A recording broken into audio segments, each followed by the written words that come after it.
Hi friends, welcome to Raji வீட்டு விருந்து.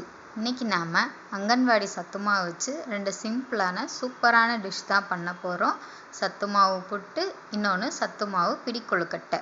இது எப்படி பண்ணுறதுன்னு பார்க்குறதுக்கு முன்னாடி நம்ம சேனலை சப்ஸ்கிரைப் பண்ணாதவங்க சப்ஸ்கிரைப் பண்ணிக்கோங்க. இப்போ வாங்க வீடியோக்குள்ளே போகலாம்.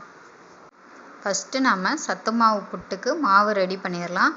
அதுக்கு முதல்ல ஒரு பவுலில் 1 கப் அளவு சத்து மாவு சேர்த்துக்கோங்க. சத்து மாவு கூடவே 1 பிஞ்ச் அளவு உப்பு, 1 பிஞ்ச் அளவு ஏலக்காய் தூள் சேர்த்துட்டு நல்லா மிக்ஸ் பண்ணி விடுங்க. அடுத்து இது கூட ஒரே 1 டேபிள் ஸ்பூன் அளவு மட்டும் நாட்டு சக்கரை சேர்த்து இதை நல்லா மிக்ஸ் பண்ணி விட்டுருங்க. சத்து மாவில் ஆல்ரெடி தேவையான அளவு சுகர் இருக்கனால நம்ம கம்மியான அளவு தான் சுகர் சேர்க்குறோம். எல்லாத்தையும் நல்லா மிக்ஸ் பண்ணதுக்கப்புறமா கொஞ்சம் கை பொறுக்கிற அளவு சூடு இருக்க தண்ணியை தெளித்து புட்டு மாவுக்கு மாவு பிசைஞ்சுக்கோங்க. தண்ணியை மொத்தமாக மாவில் ஊற்றிடக்கூடாது. இந்த மாதிரி கொஞ்சம் கொஞ்சமாக கையில் தெளித்து தான் மாவு பிசையணும்.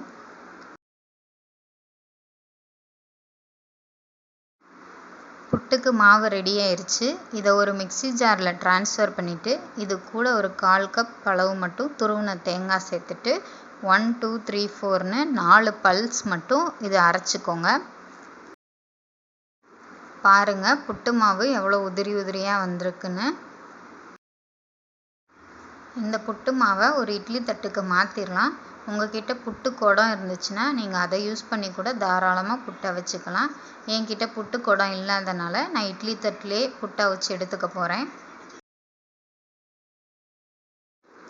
அவ்வளோதான், மாவை எல்லாத்தையுமே இட்லி தட்டுக்கு மாற்றியாச்சு.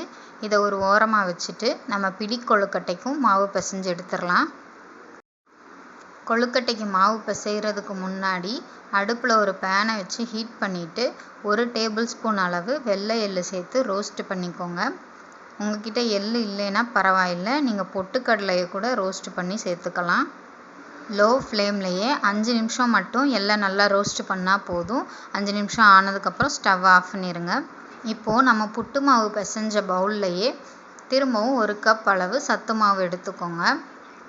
மாவு கூடையே 1 பிஞ்ச் அளவு உப்பு, 1 பிஞ்ச் அளவு ஏலக்காய் தூள், 1 டேபிள் ஸ்பூன் அளவு நாட்டு சக்கரை, நம்ம வறுத்து வச்சுருந்த எள்ளு, கடைசியாக 1/4 கப் போல் துருவின தேங்காய், இது எல்லாத்தையுமே சேர்த்துட்டு நல்லா மிக்ஸ் பண்ணி விட்டுருங்க.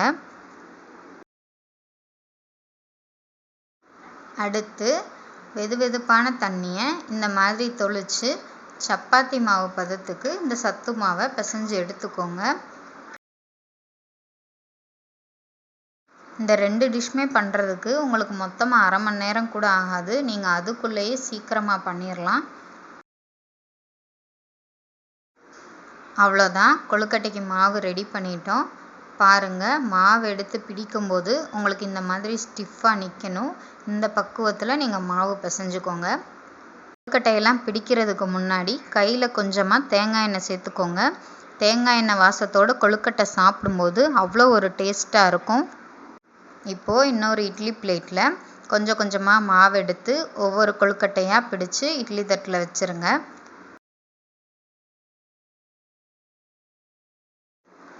நான் பிடிச்ச சைஸில் பார்த்தீங்கன்னா எனக்கு 6 கொழுக்கட்டை வந்திருக்கு. நீங்கள் உங்களுக்கு ஏற்ற மாதிரி கொழுக்கட்டை சைஸ் பார்த்துக்கோங்க. அவ்வளோதான், இப்போ புட்டையும் கொழுக்கட்டையும் நம்ம ஒன்றாவே அவிச்சு எடுத்துடலாம். அதுக்கு முதல்ல ஒரு இட்லி பாத்திரத்தில் கொஞ்சமாக தண்ணி ஊற்றி தண்ணி நல்லா கொதிச்சதுக்கப்புறமா நம்ம ரெடி பண்ணி வச்சுருந்த புட்டு மாவையும் கொழுக்கட்டையும் உள்ளே வச்சிடலாம். இப்போது இட்லி பாத்திரத்தை மூடி போட்டு நல்லா மூடி வச்சுட்டு மீடியம் ஃப்ளேம்லேயே ஒரு 7லேருந்து 8 நிமிஷம் மட்டும் இதை நல்லா வேக வச்சுக்கோங்க. 7 நிமிஷம் கிட்ட ஆயிடுச்சு. இப்போ மூடியை ஓப்பன் பண்ணி பார்த்துடலாம். பாருங்கள் எவ்வளோ சூப்பராக வந்திருக்குன்னு. தேங்காய் எண்ணெய் வாசம் அவ்வளோ ஒரு சூப்பராக இருக்குது. புட்டும் நல்லாவே வெந்து ரெடி ஆயிடுச்சு. அவ்வளோதான், அங்கன்வாடி சத்து மாவு வச்சு ரொம்ப சிம்பிளாக ரொம்ப ரொம்ப டேஸ்ட்டாக 2 சூப்பரான ரெசிபி ரெடி பண்ணிட்டோம். நீங்களும் இந்த ரெசிபியை ட்ரை பண்ணி பார்த்துட்டு எப்படி இருக்குன்னு மறக்காமல் கமெண்ட் பாக்ஸில் கமெண்ட் பண்ணிடுங்க. அப்படியே பால்வாடி ஞாபகம் யாருக்கெல்லாம் வந்துச்சு, யாரெல்லாம் பால்வாடி போகிறத ரொம்ப மிஸ் பண்ணுறீங்க அப்படின்றவங்களும் மறக்காமல் கமெண்ட் பாக்ஸில் கமெண்ட் பண்ணுங்கள். திரும்ப இன்னொரு புது ரெசிபியோடு உங்களை சந்திக்கிறேன். இது ராஜி வீட்டு விருந்து. பாய்.